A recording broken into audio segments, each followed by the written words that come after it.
Olá! Neste vídeo vamos falar sobre os princípios do processo do trabalho. O primeiro deles é o princípio da simplicidade. Sem dúvida, o direito processual do trabalho é muito mais simples do que o direito processual civil e muito mais ainda do que o direito processual penal. Essa simplicidade do direito processual do trabalho, em comparação aos demais ramos do processo, né? Essa menor burocracia do direito processual do trabalho, tem uma explicação. O objetivo da simplicidade do direito processual do trabalho é facilitar o acesso do trabalhador à justiça do trabalho. Daí a razão de ser dessa simplicidade processual trabalhista. Outro princípio processual do trabalho, intimamente ligado com o princípio da simplicidade, é o princípio da informalidade. O processo deve ser um instrumento da jurisdição, um meio de aplicar, de dar efetividade ao direito material. E no direito processual do trabalho, essa informalidade será maior ou menor conforme o rito processual utilizado. Existem 3 ritos processuais trabalhistas. Inicialmente, só existia o rito ordinário, previsto na CLT. Em 1970, a Lei 5584 criou o rito sumário. No seu artigo 2º, parágrafo 3º, a Lei 5584 de 1970 estabeleceu que nas causas de até 2 salários mínimos, o rito será o sumário. No rito sumário, os atos processuais serão resumidos na ata da audiência, conforme prevê o parágrafo 3º do artigo 2º da Lei 5584 de 1970. O seu parágrafo 4º, o parágrafo 4º do artigo 2º da Lei do Rito Sumário, estabeleceu que as sentenças proferidas no rito sumário não são passíveis de recurso. As decisões, portanto, serão irrecorríveis, salvo se houver violação à Constituição da República. Nessa hipótese, caberá recurso ordinário da sentença contra a sentença trabalhista proferida no rito sumário. Em 12 de janeiro de 2000, surgiu um terceiro rito processual, o rito sumaríssimo. A Lei 9957 acrescentou à CLT os artigos 852, dígito A 852, dígito I, tratando do rito sumaríssimo. Então nós vamos ter o rito sumário nas causas de até 2 salários mínimos, o rito sumaríssimo de 3 a 40 salários mínimos e acima de 40 o rito ordinário. O rito sumário é o mais célere, é o mais informal. O rito sumaríssimo tem mais formalidades do que o rito sumário. Aí ele vai simplificar o processamento do recurso ordinário no TRT. O recurso ordinário no TRT, no rito sumário, não terá revisor, terá apenas relator, e o Ministério Público do Trabalho emitirá parecer oral e não escrito. Tudo isso para agilizar o julgamento do recurso ordinário. E os recursos de revista, que são julgados pelo Tribunal Superior do Trabalho, no rito ordinário, ele é cabível em várias hipóteses, enquanto que no rito sumaríssimo só caberá recurso de revista por violação à súmula e violação à Constituição da República. Então ele é mais rápido do que o rito ordinário, mas não tão rápido quanto o rito sumário. O rito ordinário, aquele que já existia na CLT, ele vai apresentar maiores formalidades em comparação com os ritos sumário e sumaríssimo. Outro princípio processual trabalhista, o princípio do ius postulandi, ele está previsto no artigo 791 da CLT. De acordo com o artigo 791 da CLT, os empregados e os empregadores poderão reclamar pessoalmente perante a Justiça do Trabalho e acompanhar as suas reclamações até o final. Esse é o ius postulandi. Ele permite que o empregado proponha reclamação trabalhista sem advogado. Permite que o empregador apresente a sua defesa sem advogado, que ambos pratiquem os atos processuais sem a necessidade de contratação de advogado. Pela redação do artigo 791 da CLT, o ius postulandi pode ser exercido perante a Justiça do Trabalho. Logo, seria possível recorrer ao TRT e recorrer ao TST. Somente sendo necessário contratar advogado para recorrer ao Supremo Tribunal Federal mediante recurso extraordinário. Era essa a interpretação. No entanto, em 2010, o Tribunal Superior do Trabalho aprovou a súmula 425, que assim dispõe: ius postulandi na Justiça do Trabalho. Alcance: o ius postulandi das partes estabelecido no artigo 791 da CLT limita-se às varas do trabalho e aos tribunais regionais do trabalho, não alcançando a ação rescisória, a ação cautelar, o mandado de segurança e os recursos de competência do Tribunal Superior do Trabalho. Então, de acordo com a súmula 425 do Tribunal Superior do Trabalho, será possível o empregado propor reclamação trabalhista sem advogado, o empregador se defender sem advogado, ambos praticarem os atos processuais perante a vara do trabalho e recorrerem ao TRT mediante recurso ordinário. Recorrer ao TST exigirá a contratação de advogado. Propor ação rescisória, mandado de segurança, também exigirá a contratação de advogado. Portanto, a súmula 425 do TST limitou o exercício do ius postulandi. Outro princípio processual trabalhista, princípio da oralidade, que nós vimos lá no Código de Processo Civil. É um princípio do processo civil, mas muito mais presente aqui no direito processual do trabalho. No processo do trabalho, o princípio da oralidade se manifesta através do próprio ius postulandi, previsto no artigo 791 da CLT, combinado com a possibilidade de propositura de reclamação trabalhista de forma verbal, de forma oral. Essa reclamação verbal, ela tem previsão no artigo 840 caput da CLT, o qual estabelece que a reclamação trabalhista pode ser escrita ou oral. Se ela for oral, será reduzida a termo, será reduzida a escrito. E vários atos processuais praticados na audiência são praticados de forma oral. Tanto é que o artigo 843 ele vai tornar obrigatória a presença das partes, mesmo que elas possuam advogado.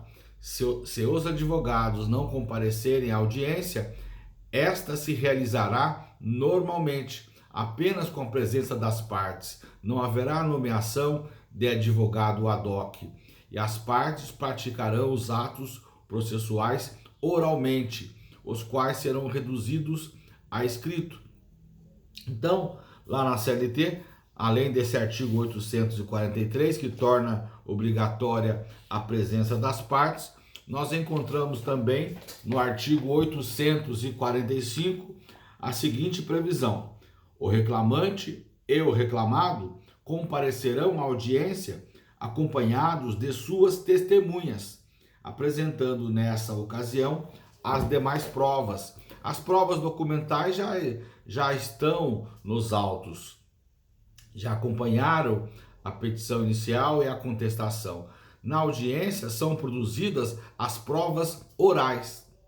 A própria contestação pode ser apresentada oralmente, conforme prevê o artigo 847 da CLT, o qual dispõe: não havendo acordo, o reclamado terá 20 minutos para aduzir a sua defesa oral. Ela pode ser apresentada de forma oral.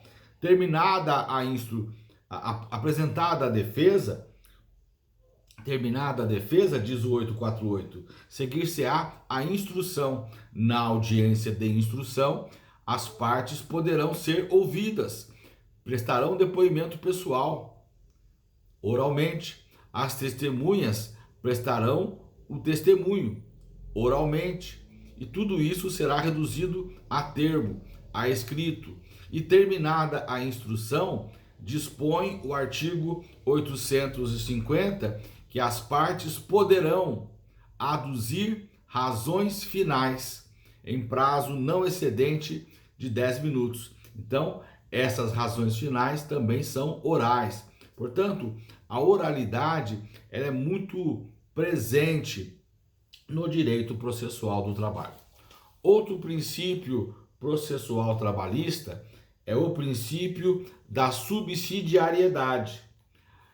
A CLT ela trata do direito do trabalho dos artigos 1º ao artigo 642, dos artigos 643 ao artigo 922, a CLT trata do direito processual do trabalho. Mas ela não trata de tudo, ela tem as suas omissões. E na fase de conhecimento, o artigo 769 da CLT dispõe: nos casos omissos, o direito processual comum será fonte subsidiária do direito processual do trabalho, exceto naquilo em que for incompatível com as normas deste título. Então, na fase de conhecimento, ocorrendo omissão na CLT, aplica-se o direito processual comum, ou seja, aplica-se o Código de Processo Civil, desde que as normas do processo civil não contrariem os princípios da consolidação das leis do trabalho. Já na fase de execução, e no processo do trabalho a execução continua sendo fase, a omissão será suprida pela regra do artigo 889. A execução trabalhista tem início nos artigos 876, no artigo 876, e vai até o artigo 892. Havendo omissão na CLT, na fase de execução, o artigo 889 dispõe: aos trâmites e incidentes do processo da execução são aplicáveis, naquilo em que não contravierem ao presente título, os preceitos que regem o processo dos executivos fiscais para cobrança judicial da dívida ativa da Fazenda Pública Federal. Então, na fase de execução trabalhista, aplica-se a Lei de Execução Fiscal, a Lei 6.830 de 1980. Só depois, se ainda assim houver omissão, é que se aplica o Código de Processo Civil. Apesar disso, apesar desse procedimento mencionado, há doutrinadores e há juízes do trabalho que entendem que se deva aplicar a norma processual que proporcione maior efetividade ao direito material. Então, nós vamos encontrar algumas decisões judiciais e alguns defensores na doutrina de que, ao invés de se aplicar a CLT na fase de conhecimento, se aplique o CPC, se ele der maior efetividade. Ao invés de se aplicar a CLT na fase de execução ou a lei de execução fiscal, se aplique de imediato o CPC, se ele proporcionar maior efetividade. Essa é uma tese minoritária, mas que provavelmente com o tempo venha a tornar-se majoritária nos tribunais regionais do trabalho e também no Tribunal Superior do Trabalho. Por enquanto, o TST mantém uma postura mais conservadora. Outro princípio processual trabalhista é o princípio da celeridade. No processo do trabalho, o princípio da celeridade deve ser observado em decorrência da proteção à parte mais fraca da relação jurídica. Ademais, o que se pleiteia na Justiça do Trabalho são créditos de natureza alimentar. Não se pode esperar muito tempo. Muitas vezes, o empregado é dispensado sem justa causa, não recebe as verbas rescisórias, não recebe a guia de levantamento do FGTS, não recebe a guia de recebimento do seguro-desemprego e fica sem qualquer fonte de renda. Portanto, a decisão trabalhista não pode demorar muito, não pode demorar para ter audiência, para ter uma decisão de mérito. Nessa situação, muitas vezes será necessário deferir antecipação de tutela para liberar a guia de levantamento do FGTS, para que o empregado possa receber a guia de seguro-desemprego e pelo menos a audiência de tentativa de conciliação deve ser antecipada. Em algumas localidades já existe o Centro Judicial de Conciliação Trabalhista, o CEJUSC, que obtém com êxito as conciliações. Se não houver conciliação no CEJUSC, esta poderá ocorrer na Vara do Trabalho, conforme veremos. Aliás, falando em conciliação, a conciliação é outro princípio processual trabalhista. A Justiça do Trabalho, antes da emenda 24 de 1999, possuía juízes classistas que atuavam tanto na primeira instância quanto nos tribunais. Na primeira instância, o órgão se denominava Junta de Conciliação e Julgamento. Com a emenda 24, a justiça classista foi extinta. Em primeira instância, passou a atuar apenas o juiz do trabalho. E a designação do órgão de primeira instância trabalhista passou a ser Vara do Trabalho. Com a emenda 45, de 8 de dezembro de 2004, o artigo 114 da Constituição da República, que estabelecia que compete à Vara, à Justiça do Trabalho, conciliar e julgar, ele passou a dizer, compete às varas do trabalho, não menciona mais a conciliação. No entanto, a conciliação continua sendo o principal objetivo da Justiça do Trabalho. Tanto é que em 2 momentos a tentativa de conciliação é obrigatória, no início da audiência e após as razões finais. No início da audiência, nós verificamos no artigo 846 que, aberta a audiência, o juiz proporá a conciliação. Artigo 846. Para quem já assistiu à audiência trabalhista, é aquele momento no qual o juiz pergunta: doutores, tem acordo? Após a instrução, as partes poderão aduzir razões finais. Em seguida, o juiz renovará a proposta de conciliação e não se Verificando, não se realizando esta, será proferida a decisão, diz o artigo 850 da CLT. Então, em dois momentos, a conciliação será obrigatória, a tentativa de conciliação será obrigatória. Na abertura da audiência, 846, e após as razões finais, 850. Havendo conciliação, o juiz homologa por sentença. Outro princípio importantíssimo do direito processual do trabalho é o princípio da majoração dos poderes do juiz na direção do processo. Ele está previsto no artigo 765 da CLT, o qual dispõe: os juízes e tribunais do trabalho terão ampla liberdade na direção do processo e velarão pelo andamento rápido das causas, podendo determinar qualquer diligência necessária ao esclarecimento delas.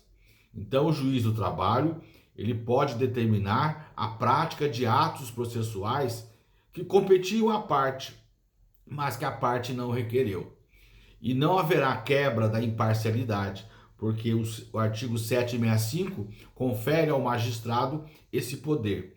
O interessante é que a CLT é de 1943. A CLT, ela possui 77 anos, mas ela sempre esteve à frente do seu tempo, avançada, permitindo que o juiz do trabalho tivesse poderes instrutórios, enquanto que em 1943 o Código de Processo Civil era de 1939 e ele não contemplava esses poderes ao juiz. Depois veio o Código de Processo Civil de 1973, o qual também não contemplou ao magistrado esses poderes instrutórios. Foi só no final dos anos 90 do século passado que a doutrina processual civil passou a admitir, e depois a jurisprudência, que o juiz de direito, o juiz federal, tivesse poderes instrutórios. Um dos grandes doutrinadores que falou sobre isso foi o jurista José Roberto dos Santos Bedac. Publicou um livro chamado Poderes Instrutórios do Juiz. Mas a CLT, lá em 43, já tinha essa visão muito avançada para o direito processual. Outro princípio processual trabalhista importantíssimo é o princípio denominado do protecionismo temperado ao trabalhador.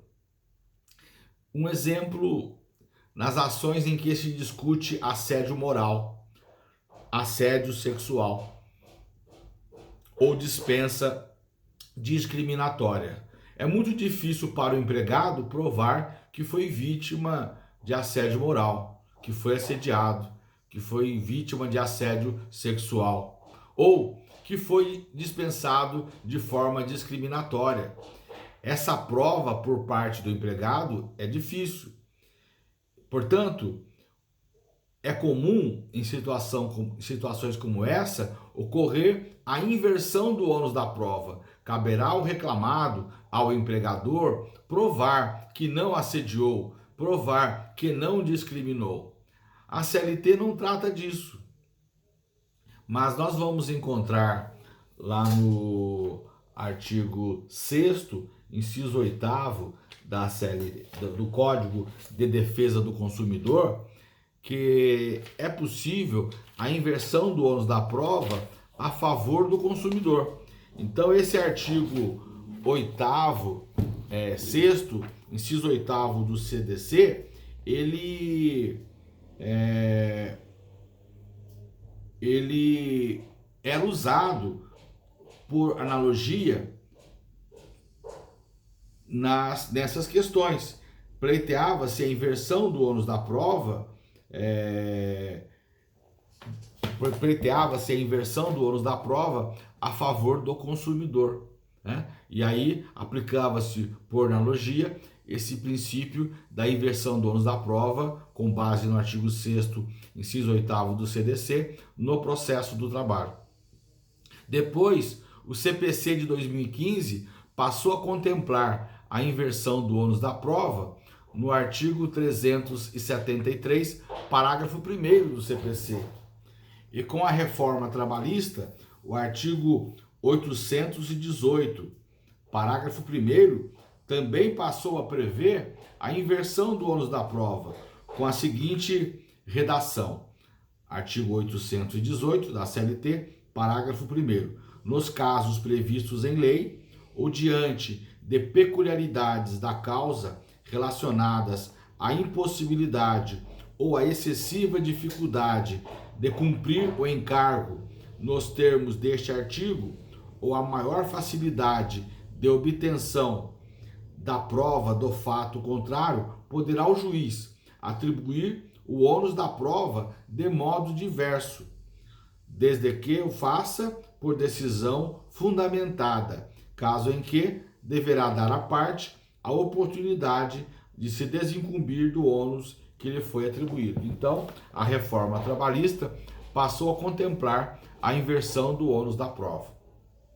Também relacionado ao protecionismo temperado ao trabalhador, nós temos o artigo 791 da CLT, que trata do ius postulandi, já estudado, e o artigo 840, que prevê a reclamação verbal, também já estudado.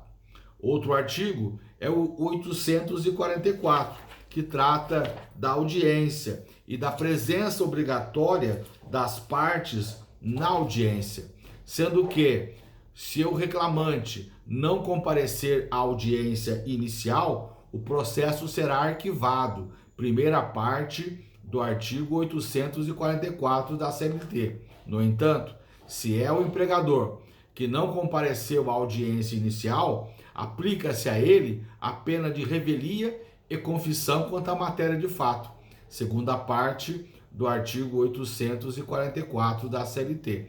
O mesmo fato, ausência da audiência inicial, duas consequências diferentes em decorrência do princípio da proteção temperada ao trabalhador.